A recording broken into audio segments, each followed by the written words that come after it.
Welcome to the Age of Awakening. Please identify yourself. Enter.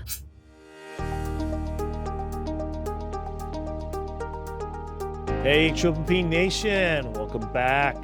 It's your host, Dr. J. LaGuardia, J for short. Missed you guys. Hope you're all doing well. We're back from our 3-part series of the American health crisis, how we got there, all the things. Talks about a lot of awesome stuff.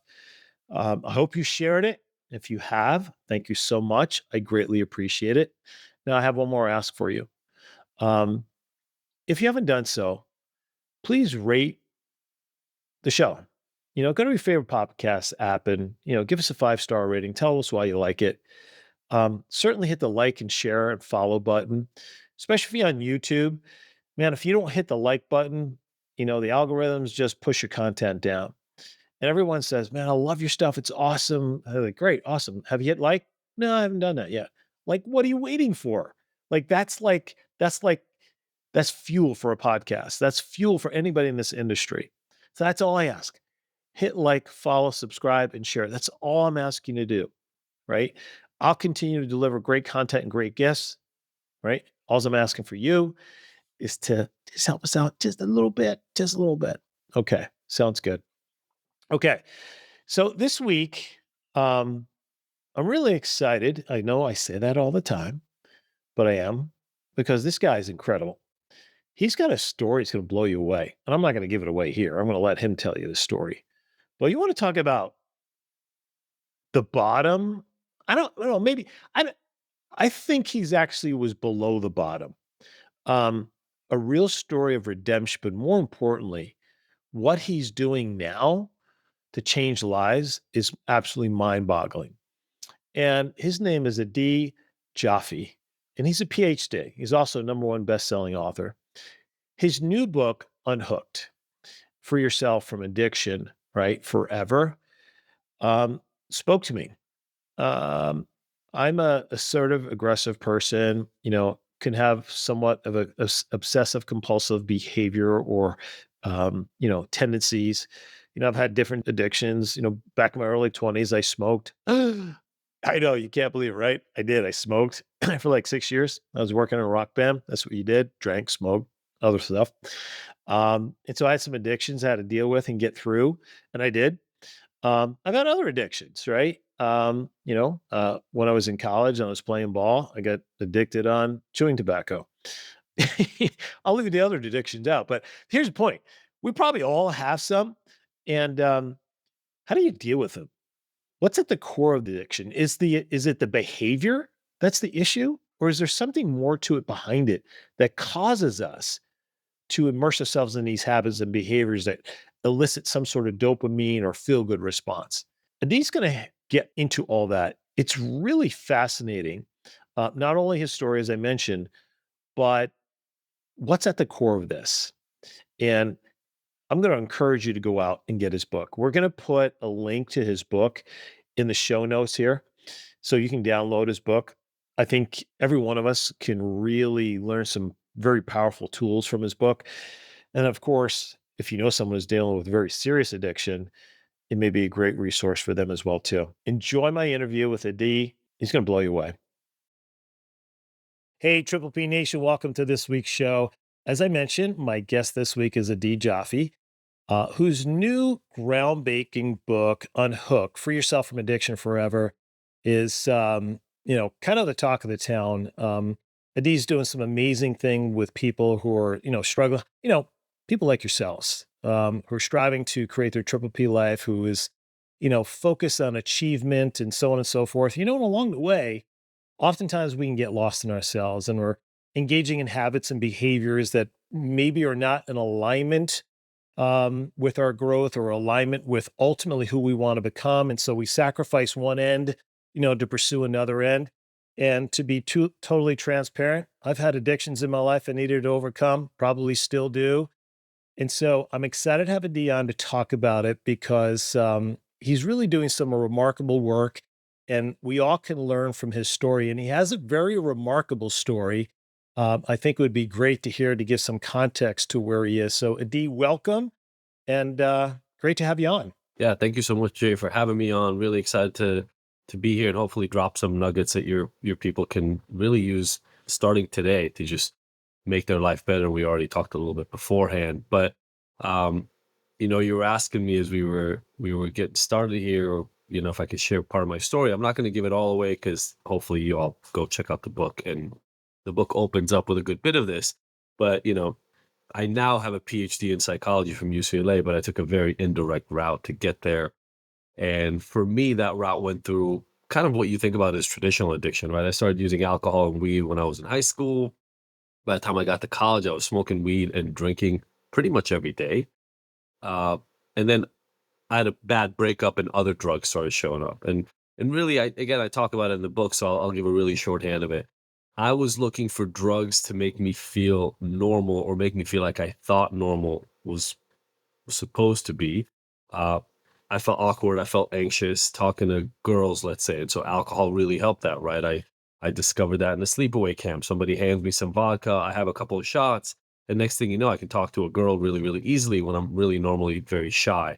So I kept looking for things from the outside to fix me. And we would argue, by the way, that money could be one of those things, right? I ended up finding my way to that, ironically, because I started using so many drugs, I started selling them.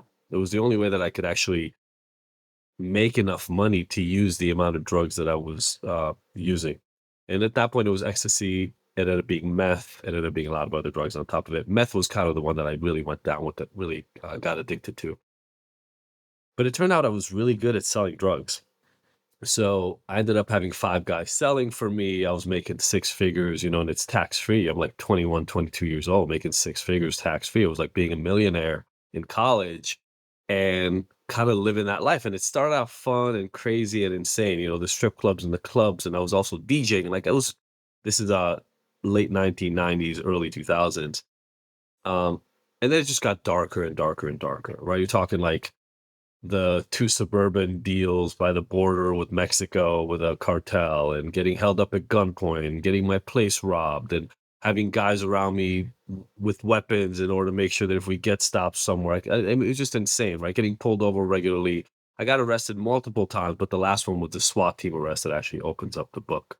Um, and when that ended, I had to take a step back and look. I mean, I served time in jail. I had to go to rehab.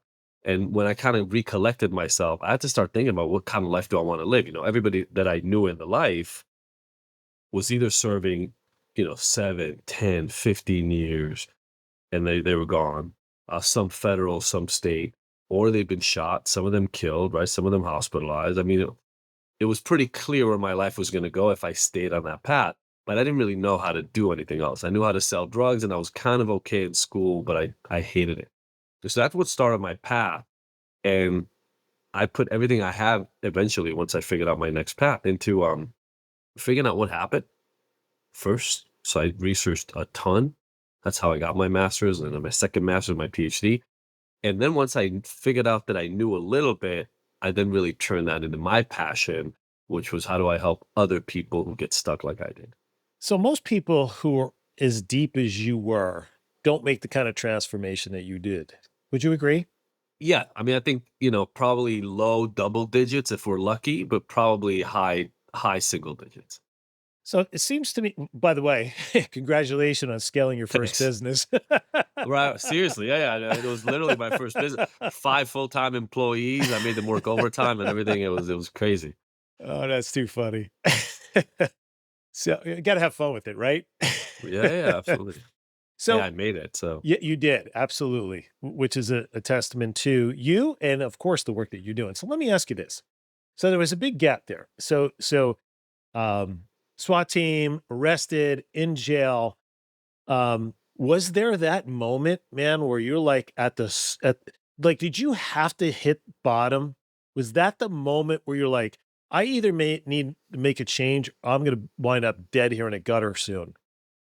yeah, although, ironically, that phrase you get to use a lot, right? Hitting bottom. And my joke always, I tell people, well, you don't really know that it was your bottom until you're 5, 10 years later and you're so much higher about it, you can look back at the bottom, because bottoms can look really insane, right? Like, yeah, my bottom ended up being, I'll tell the story in a second. It's not actually in the book, but my bottom ended up being about 3 months into rehab.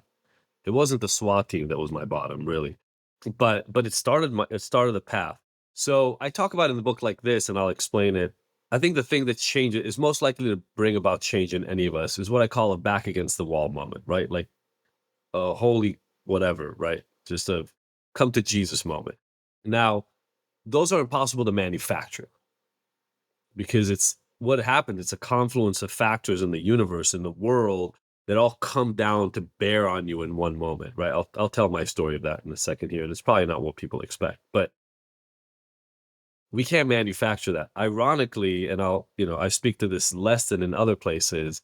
The only other work that I've seen that does that, other than back, so that could be your wife threatening to leave you, you lose your job because you were in a blackout, you have a heart attack, right? I work with a lot of guys who are super, super successful. They're hard driving, then they have a heart attack. And all of a sudden you got to back up because it doesn't matter how much money you want to have. If you die of a heart attack, nobody cares. So then that could be your back against the wall. That's not really a rock bottom. It's just a back against the wall moment. The only other thing, and there's a lot more research coming out on this that I've ever seen manufacture that, are psychedelic experiences. And so, and I mean, look at the cancer research, look at the PTSD research with people. Those are the only other sets of experiences that I've seen that can create massive shifts in people. Depression research with ketamine, things like that. So those are really the only two things I talk about. My actual final moment where everything shifted for me came. So I went to rehab quickly, like, so got arrested. I had a gun. I mean, it was a mess. So I had almost $1 million bail when I first got arrested. One of the other factors you didn't talk about, and I talk about in the book a lot, is I had a family that supported me and had resources. Your environmental resourcing and what you have available for support around you is more important than I think we ever appreciate in America, especially. We kind of take it for granted if you have it, but if you don't have it, the cards are stacked against you. So I had this family that supported me. I was heavily addicted to meth. I'm 165 pounds as I'm talking to you right now. I was 124 at the time. So think 40 pounds less. I mean, like a skeleton, you know what I mean? Skin and bones. And I get arrested, heavily addicted to meth, right? And I essentially detox in jail, which meant all I was doing in jail for that week was sleeping, getting woken up and eating. Sleeping, I was barely conscious. But I was talking to my dad on the phone, and if in case people don't know how jail works, which I assume most people don't, you get arrested, there's a bail, you can post bond, which is normally 10% of that bail amount. You lose that money, but you can, while you're fighting your case, you can be free. So my bail was $750,000, and my parents were looking for 100K to bond me out. And I said to my dad, I said, don't even think about it. You're not, I got myself in trouble. You're not spending $100,000 to get me out, and you're not putting up $750,000 to bail me, right? So just sit tight. I'm going to go see a judge in a few days. Let me figure this out. I'll be back in touch. I go in front of a judge through my lawyer, through talking, etc. They took my passport. They took everything. I'm not a flight risk. My bail got lowered to 50 grand. And then I was like, okay, mom, dad, you can put $5,000 into getting me out. Like that I'm willing to put up with. I'm not putting you in a spot like that. So now I'm out. And the first thing my lawyer said to me is, if you look the way you look right now, a year from now or 6 months from now, when we get to sentencing in this case, you're going to go to prison for 15 years minimum. Because, I mean, we're talking, I had like, I think it was like 20 or 30,000 ecstasy pills, like pounds of coke, pounds of meth at home, like pounds of weed, manufacturing supplies, guns. Like it was insane, right? So I was looking at a lot of time. And my lawyer said to me, you got to go to rehab. So I went to rehab. I was sort of sober there for about a month. And within a month, they sent me back to work. But the thing is that my job at the time was at a recording studio. I DJed and I made music. There were drugs all over my studio. Within 3 days, I found some. I was back to using every day within 2 weeks. Now I'm using in rehab. So you want to talk about feeling crappy? I don't know if I can swear on this thing. You want to talk about feeling crappy? I'm facing 15 years in prison. I'm almost sober for about a month. And I say almost because I would take like Tylenol PM. I was sober from drugs, but I would still mess around with the way I was feeling. And then about a month in, I start using, and then within a month and a half, I'm back to using daily. And now I'm in rehab, going back every day after being at work, smoking meth. That felt worse than the SWAT team arrest, if I'm honest. Because now it was like, I kind of got this clean slate, right? But now I'm lying to everybody again. Fast forward about 2 more months, it's New Year's Eve. The rehab lets me go out with my friends on New Year's Eve. And they did, they did it as a test. I know they did it as a test. It's clear as day now. Well, I fell for it. Partied all night with my friends. Um, you've gone too far in the drug game when you can be up all night on New Year's Eve with people like on ecstasy, half naked all over the place, and you're just kind of bored. And that's where I found myself. But I went back to rehab the next morning, and I knew they were going to test me. And they tested me. This is back in the day, 20 years ago. A week later, the drug test comes back. Obviously, meth, ecstasy, all this. They kicked me out on the spot, and I get in my car. I lost everything. All I had was a Honda Civic that my parents helped me get, and like the clothes from the closet. Now, my dad used to call me. He's passed now, but he used to call me every morning back then. Just every morning he would check in with me. So I'm leaving rehab in this Honda Civic, driving, and my dad calls. And I did what a lot of people who are addicted do, is I started telling him a story of what was going on. Oh, the rehab was too far from the studio. I got to move closer, blah, blah, blah. And then this voice, I don't know if anybody knows what I'm talking about here, but like I start feeling this pit in my stomach as I'm lying to him and lying to him and lying to him. And it was an unfamiliar feeling, but I had this voice inside saying, hey, just tell him what happened. Just tell him the truth. And about 3-4 minutes into my life, I said, hey, you know what? Stop. I'm lying to you. I just got kicked out of rehab. I've been using for the last month and a half, 2 months there.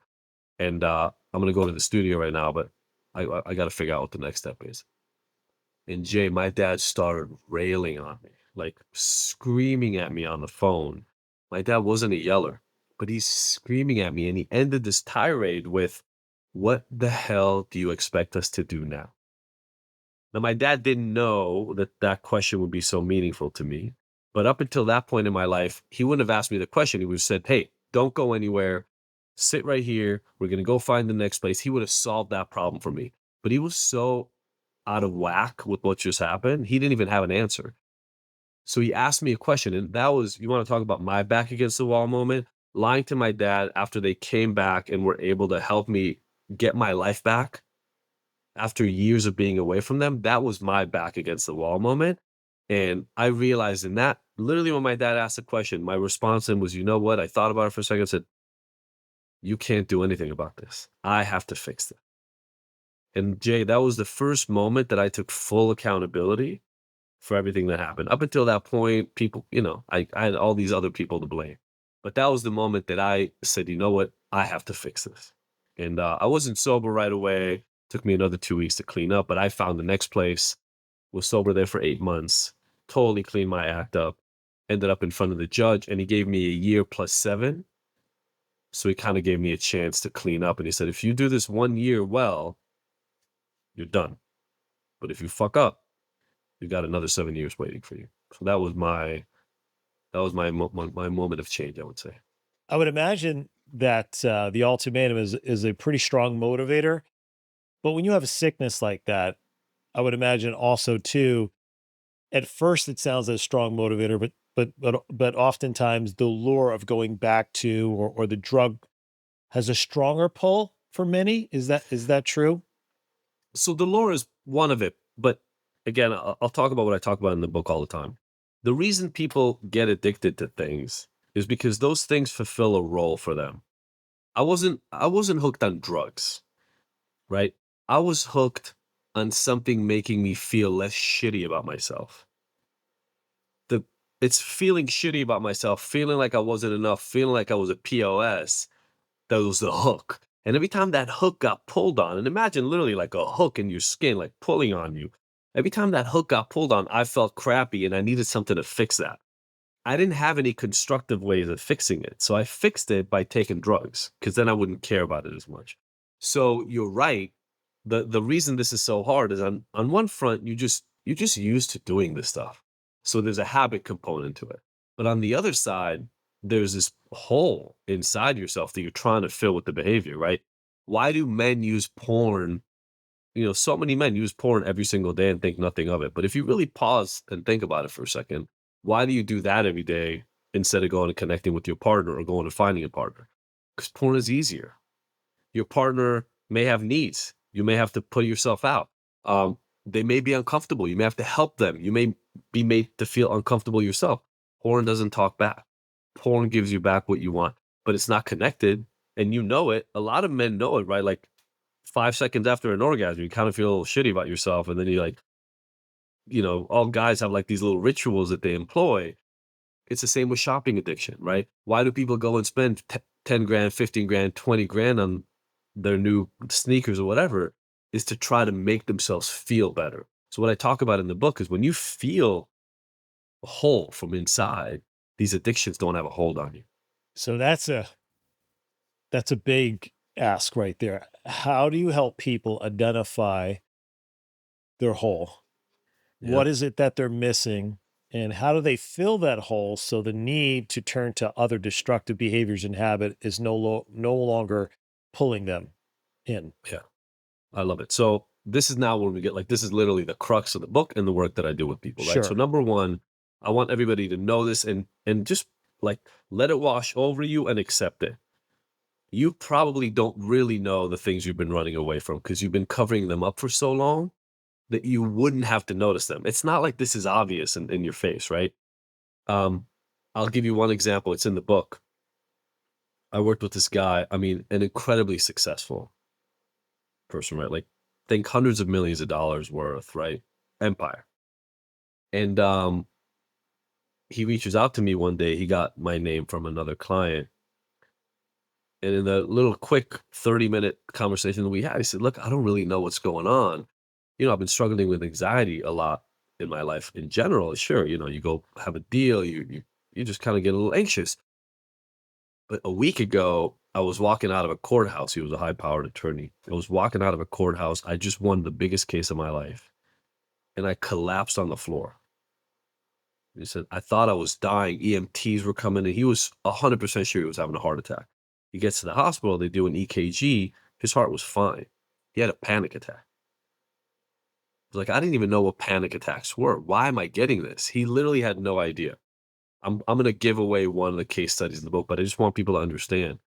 This guy had watched his dad almost commit suicide in front of him when he was a kid. And he grew up really poor. And in that moment, he had made a decision, like 8, 9 years old. He had made a decision that he was never going to get trapped in that life. He was going to come out of it. And so for the rest of his life, he had this singular purpose, right? You want to talk about a passion. His passion, his purpose was to get out of that poverty.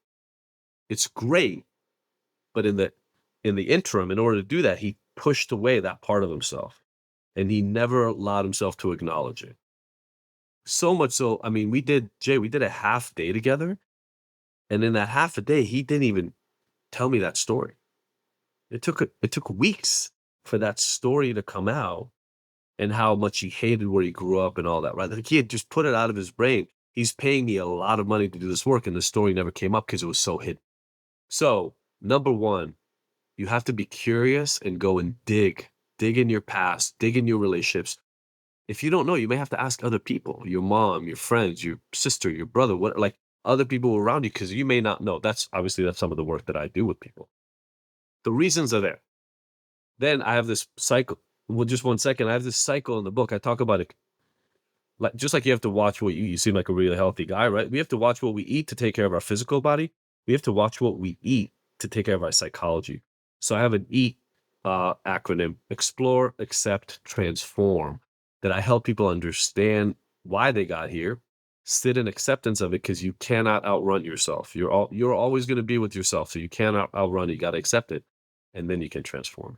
Powerful stuff, man. Really powerful. The difficulty of that explore, of going within Mm, and stoking the flame, the hurt, the pain, whatever it is, and we yeah. all have some to some degree. I would imagine that some of us are effective in dealing with it in a healthy manner, processing it in a manner in which we can put it in its proper context, or deal with it in a, maybe even using, professionals such as yourself. But to get to that, like, I'm just thinking of my own experience. I joke Mm, with you. I said I was addicted to negative thinking, which turned out to be, vicious anger and almost alienated everyone. Lost my wife, lost my mm. business, lost, my kids. Sorry, man. Um, it turned out great. from there, I rose from to a new person. But what I realized was the pain came from my father abandoning me when my mother got pregnant and hanging on to that whole thing my entire life, being so pissed off. How could you leave me? What did I do? How could you not Yeah. accept me? Right. But it was like I was doing the same thing. I was drinking, I was partying just to Mm, to feel that pain that I never yeah. wanted to deal with. Or if I acknowledged it as I get older, I start to acknowledge it, so I'm over it. It's not a big deal. I can handle it. Sure. So I would imagine it's that, for lack of a better term, that aha moment when you get to that, it's almost like a weight, right, is lifted from you. It's a weight, but also a punch to the gut Mm, because most people go, "Oh shit!" Like when you uncovered it because it's not comfortable. And I'll even if I can, this is not a therapy session, but if I can, one of the other things that I imagine would come up, right? My dad cheated on my mom and left us. Now he came back like a week or two later, but he left us. I hated him for 20 years, man.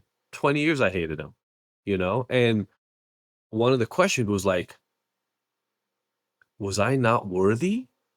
Were we not worthy of you keeping your dick in your pants and staying with us? Like, the fuck was wrong with you, or what was wrong with us that you decided to do that and leave us like what for some random other family, So, especially when this happens when you're a kid, you don't know. You take it on yourself, man.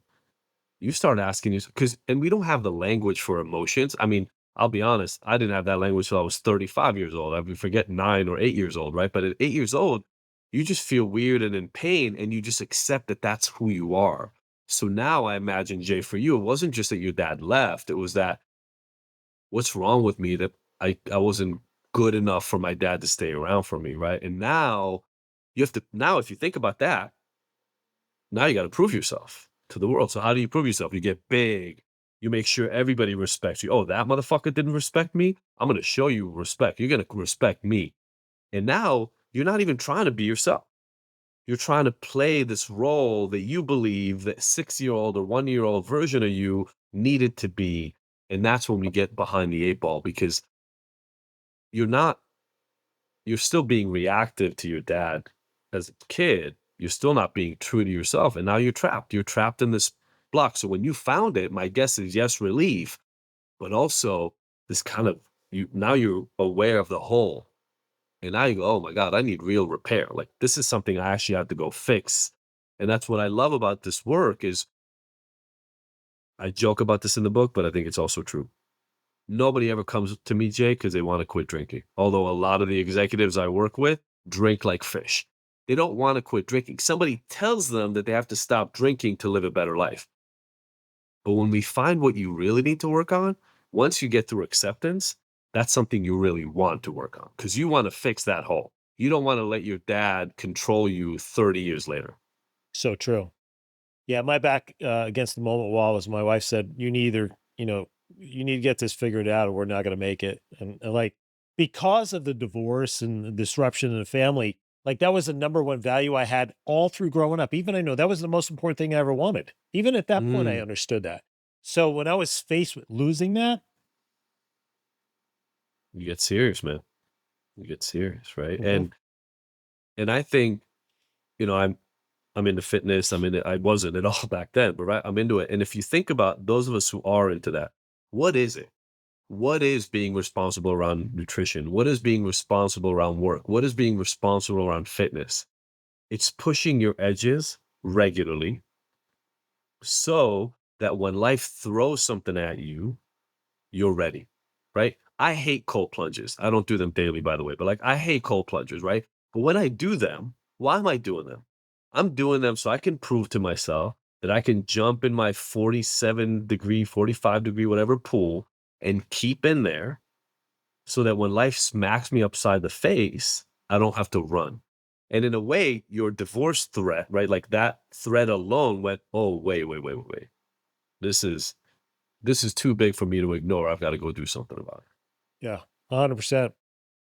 So your book lays out, I would imagine, kind of a um, an outline for helping people maybe to go through this eat process and Yep. to start to dig in. But how important is it to have someone to talk to? It's great to have a book, and I'm sure it's Mm. amazing you know, but to get feedback, someone who's detached, who's a little bit objective and can ask the right questions. How important is that part? It's really, really important, and I have a hack that I can offer that I write in the book. Doing this in isolation sucks. Can you do it? Yes, you can do it, but it's like anything else, right? Like, can you work out alone all the time by yourself in the gym and never talk to another person or see a trainer or, like, download a program? Sure. Is it gonna make the whole experience 10 times harder? Of course. And then can you sustain it for the rest of your life? Probably not, right? Most people are not able to do that. So the hack that I tell everybody is you need your own personal advisory board, right? If you run a business, you have an advisory board, not because you're an idiot and not because they're smarter than you, because, and this is a point that I make in the book, you see the world your own way. You need other perspectives and other expertise to know where to go in life. Preferably not one person. If you can get 3 or 4 people that you trust, that you know are good people, they have their shit together, maybe not around recovery, by the way, it could be around business, around fitness, around relationships, around spirituality, right? It could be a priest, whatever it is that works for you, get a personal advisory board, and then actually go and talk to them. Actually have the conversation, right? Just like I have an advisor, I'm literally here in Indianapolis with one of my advisors. I pay this person money to help me run my business better. Do that in your own life. One of the things I found out in my own journey early on was that I somehow learned, and it was probably from my dad, by the way, who was great. He was a genius. He was in the military. He, like, was an athlete. I learned in my head, whether he told me or not, that asking for help means you're weak. That's bullshit. It's not true. The smartest and best people on the face of the planet you know get help all the time from the other smartest and best people on the face of the planet that you've ever known to be good. Stop believing that and start asking for help from really good people as soon as you can. Your life will scale up quickly. And so that's something you have to train yourself to do. Yeah, I would 100% agree with that. It's something I talk about a lot when whatever aspect of life, is if you're the smartest person in a room, find a new room, and it's so important. It's so important. So it's obvious why you wrote the book. You had told me about the software company that you're working with people Mhm. as they transition out of prison with similar Yeah. issues. Can you talk? I mean, I know I want to talk about books some more, but talk about that as well too, as you're kind of expanding and really reaching and more people. Yeah. I mean, look, we've all been part of these conversations for the last 10 to 15 years. We're losing like 200 to 500,000 people a year to addiction. And by that, I'm including alcohol, I'm including drugs. Obviously, I'm including all those opiates, but I'm including smoking, right? Um, the problem is massive. The point I make in the book very early on is we're obvious something's wrong because we've been putting trillions of dollars into this over the last 50, 60 years. And I'm not going to say we've gotten no results. Some people have gotten better, but the problem keeps getting worse. So we're missing something. My point in writing this book and my point in the work that I do with people is a lot of people may not know this, but the overlap between crime and addiction is 85%. 85% of people who end up with with offenses or in jail either have a drug problem or got into jail because of drugs. 85%. So to me, if we solve this problem, we can solve most of the crime problem in this country as well. But I look at this, I look at the triple P behind you, and I think that passion, I talk about it as purpose, but that purpose is one of the most important factors in everybody's life listening right now. I mean, obviously, if they listen to you, they already understand that to some extent. But there's a line in the book. If you don't know your purpose, make it your purpose to find your purpose. Because, you can bitch and complain about what life gives you, but the moment you align, I don't know how you feel about this, Jay. It sounds to me like you got it a few years ago, whenever that happened to you. But when you identify what your purpose is, all those things that seemed really, really hard before, all those things that you wanted to bitch about every morning or every night when you went to sleep, they just become part of the background. They just become part of the things you have to do in order to live the life and lead the legacy and have the family and the relationships that you want. And when I found out mine by mistake. I went back to school because I couldn't get a job. I had 9 felonies. I couldn't get hired as a pizza delivery guy. I went back to school, and my advisor literally Dennis Fisher. I will never forget this man. I'm going to go have dinner with him and his wife in a month. He saved me because he ended up, he was doing research with injection drug users who were homeless. And I ended up talking to these people, and I'm like 6 months away from my jail sentence. And I'm sitting with these people and I'm interviewing them, and I love the work. And I started digging deeper and deeper into it. And I found my passion. I was like 27, 28 years old, and I haven't stopped in 20 years. So I've so many questions. First one I'm thinking of, is there common traits? In other words, is there a genetic predisposition for some people to succumb to addictions, or there's common environmental traits, whether it's single family, growing up around addiction? And I know that's a really broad question. Sorry about that, Yeah. but No, it's okay. yeah, how would you answer that? The broad answer is yes, but it's not one. It's a confluence of everything together. So we talk about as risk factors, but let's not forget the protective factors, right? So what ends up happening in the book, and I talk about this as my PI ratio, I call it in the book, promoter inhibitor ratio. There are things that move you towards every behavior and things that move you away from that behavior. I'll give you an example. Whatever, I use this one in the, well, not in the book. Like, even some of the heaviest drinkers who think of themselves as alcoholics, and I hate that term, they don't drink at work, right? Why? Because being in the office is a huge inhibitor for most people for drinking. Are there people who drink at work? Of course, but that's a tiny minority compared to people who drink generally, right? Being at work is a big inhibitor.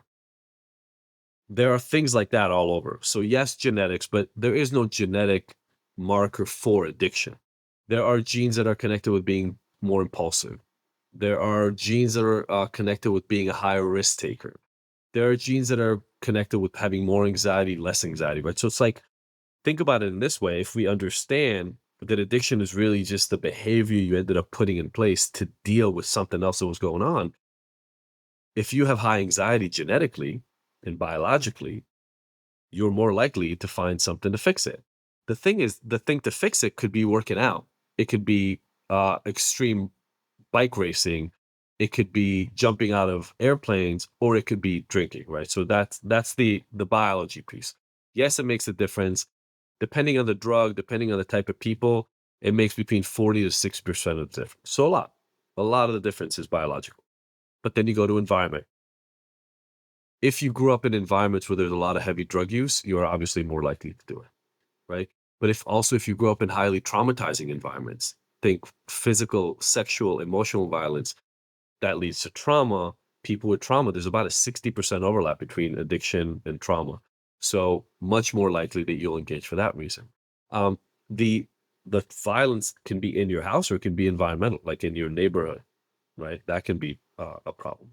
Then there's educational environmental influences. Like, do people around you push you to do more, or are you relegated to, thinking that you aren't going to have a lot of opportunities moving forward?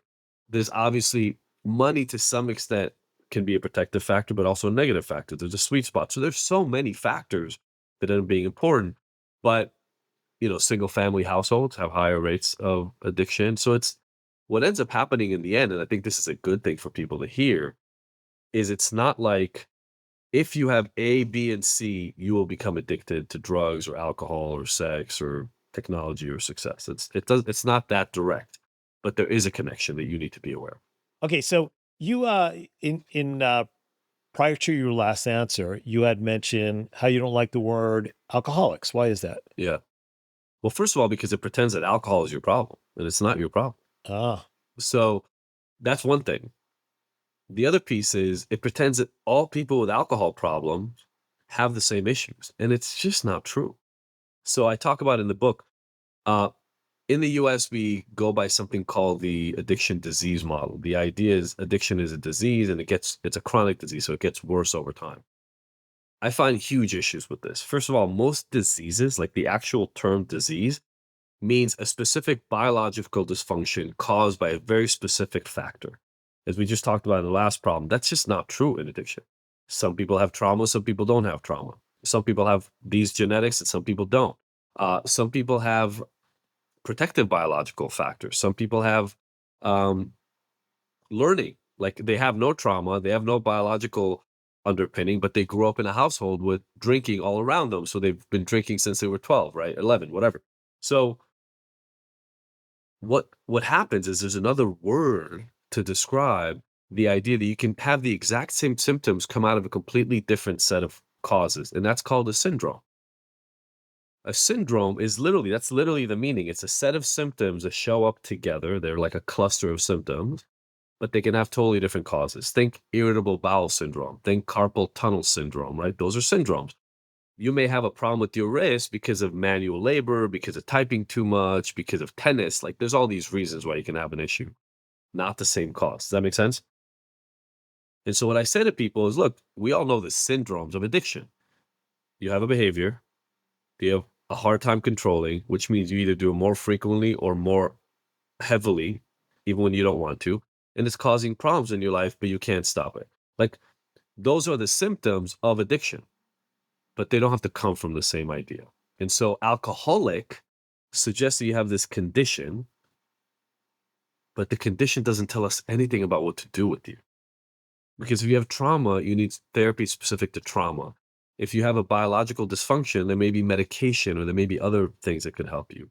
Does that make sense? And so my preference is that if somebody was able to say, look, you have an alcohol use syndrome, which is what we call actually alcoholism now. You have an alcohol use syndrome brought on by PTSD and early attachment issues with your mom. That's a little more descriptive, right? Now I actually know what the hell I'm supposed to be doing with you as a clinician. But packaging somebody as an addict or an alcoholic, it tells me absolutely nothing. So if you have a family who is concerned about someone's drinking, someone's behavior, um, and it's obvious to them, or at least certainly not to the individual themselves, that there's an issue.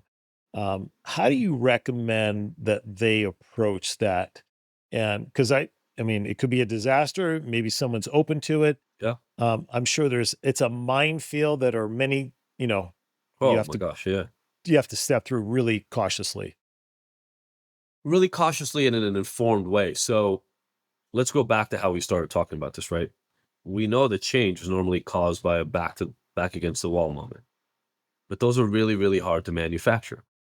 That those interventions we've all seen on TV shows and on movies, that's really what those interventions are trying to create, right? They're trying they're trying to create a back against the wall moment, manufacture it. Here's the thing. First of all, only about 60% of people who even want to plan an intervention ever go through with it because it's really hard to carry out. The other 40 stop. Of the 60% who do it, think something like 70 to 80% actually work in getting the person into treatment. But think about the kinds of problems that would lead a family to needing to do something like that. There are normally other players who are involved. And I'll say a word that may be familiar to people listening right now or may not be, but there's normally a lack of boundaries. Sometimes people call it enabling, right? And so it would be hard for anybody to drink to excess on a regular basis as an adult and still function in the world. They probably can't hold a job, right? They may have a hard time driving. They may have massive health issues. The thing is, a lot of us in our families, we then step in to try to make those problems easier. What we don't realize is we're making the behavior worse by making the problems easier. We need to help the person identify and recognize the consequences this is having in their life. Now, one of those ways is just totally play hands off and let them crash. The problem is sometimes people don't make it. Sometimes the crash is so heavy they die, right? So that's literally die, and then you can't help them. So there is a technique in therapeutics, but then you really need professional help for what I'm about to suggest. You probably can't do it on your own without a lot of training. There's a technique called motivational interviewing. It actually speaks really well to what we talk about in the book, which is this. That person is drinking for a reason. Whether you believe it or not, they don't want to be drinking like this. They just Really? don't want to feel yeah. They just don't want to feel the pain that they feel when they stop. So you're telling me consciously they're Mm, aware. I don't know that always consciously. That's where the technique I comes in. see. Okay. So here, like let's talk I'm gonna do a pretend 3-minute session with the old version of Jay that used to get angry every time somebody would get in your face or every time something wouldn't work out. And I'm assuming the anger would sometimes come up at your kids or your wife, right? Sure. Okay. So now let's imagine you come in to me and I'm kind of one of these therapists that does motivational interviewing and you guys just had a blow up and I go, "Hey, Jay, I hear you guys got into a fight in the house the other day. Do you want to tell me a little bit about what was going on?" And walk me through a 15-second version of what one of those fights might have been like back in those days. Yeah, it's like, every time I tell her all the time that she shouldn't be doing this and I can't understand why she doesn't listen to me. And, you know, I'm fed up. Ah, so it sounds like you got angry because you're fed up that you're not being listened to. Yes, And probably. Yeah, sure. got it. I wonder if that's something that comes up for you just even outside the house when people aren't listening to you, if it makes you angry. And so I would start going down the path. I'm not even trying to solve the anger thing that happened with your wife. I'm trying to get you to talk about why you get angry and then very carefully guiding you towards what we would probably get to in the end, which is probably maybe feel disrespected, right? Maybe like now Now we're dealing with what you care about because you don't. This is like nobody comes to me to stop drinking. Nobody with anger issues come to me to stop being angry. They stop, they want to stop how other people see them and the consequences of getting angry because they don't understand why it's happening. Like you didn't understand why the anger is happening, right? So motivational interviewing is there to help somebody get to what they want to change. And if somebody's drinking all the time because they feel like I'm trying to think literally of a client, but not too direct of an example.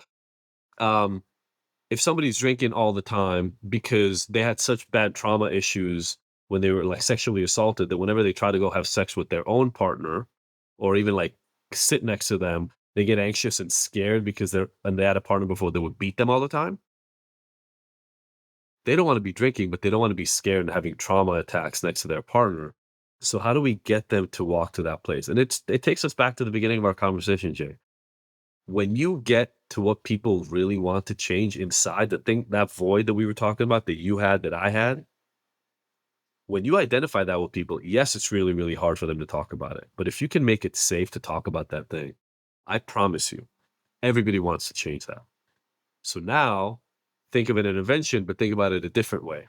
Instead of saying to somebody, if you don't stop drinking, I'm kicking you out of the house and I'm never talking to you again. What is that saying to that person? It's saying you have this medicine that you use to make yourself not feel like shit. If you don't stop using the medicine, I'm never talking to you. Are they going to try? They're going to try their damnedest, but they're not necessarily getting help for what they're really hurting with. Sure, because they're not at the core issue. Yeah. Yeah, yeah. So you mentioned before about psychedelics. What's your thoughts and how is that revolutionizing the addiction industry or treatment process? I'll speak about ketamine because that's the one that is most legal and the one that is proliferating everywhere. I think it's being used a little bit wrong, but I'll explain in a second. There's a chapter, I think it's chapter 4 in the book. I talk about perception. Whether you thought about it this way or not, the moment I say it, you'll recognize what I'm saying here. When you had to have your come to Jesus moment after the divorce and all that stuff came up, you had a certain way of looking at the world, Jay, and you had looked at it that way since you were a kid. There was right and wrong. There was good and bad. There were good people and bad people. There were things you should go after and things that are stupid to go after. There's stupid and smart people, right? Like you had the whole world organized.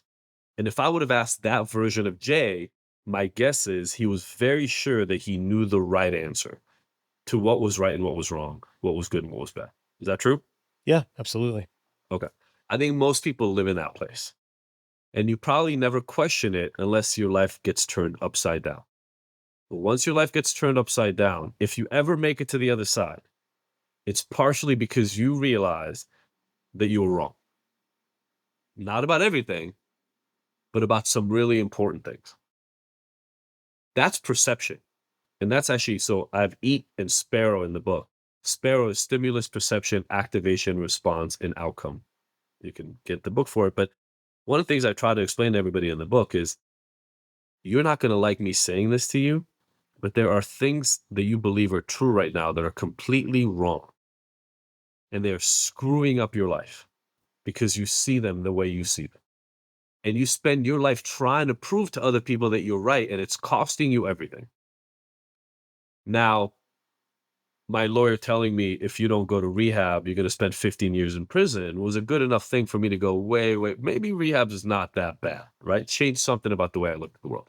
Your wife saying, I'm leaving you if you don't fix this, made you care enough to go look at the world differently. There aren't a lot of things that can do that. Now, there are some. You probably, especially now that you're more open minded, Jay, you probably listened to a podcast once in the last couple of years or read a book and you were like, oh shit, I never thought about it that way. And you change your mind.